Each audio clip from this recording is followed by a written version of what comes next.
i bawimy się, oglądamy co się dzieje. Oni jeszcze troszeczkę tutaj popalą tej gumy, tak widzicie, mają na sali, bo taka zabawa. O, przypominamy. Jeździmy.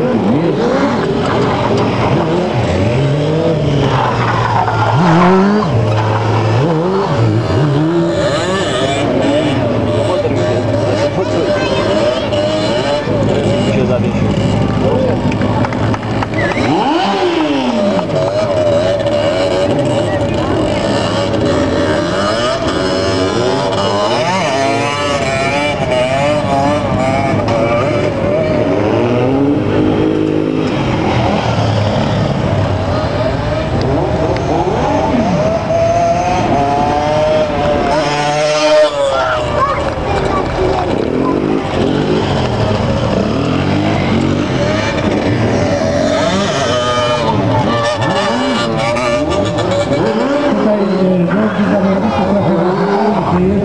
Mimo wszystko to podłoże dla nich nie najlepsze, bo uciekają.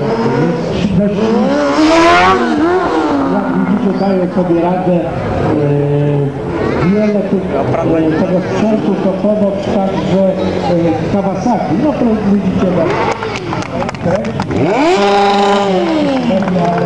ale nie jest to. Myślę, że to nie jest trudne.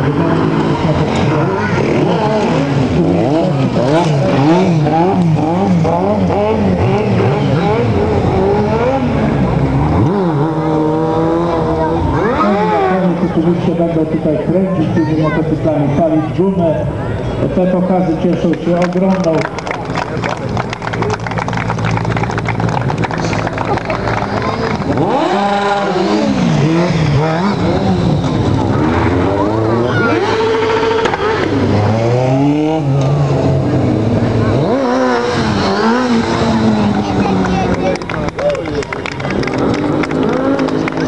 Mamy dwa cyrki, proszę Państwa. Jeden cyrk motocyklowy i drugi tam obok, ale chyba to robi większe wrażenie, bo moda na motocykle w tym kraju coraz większa, coraz więcej tych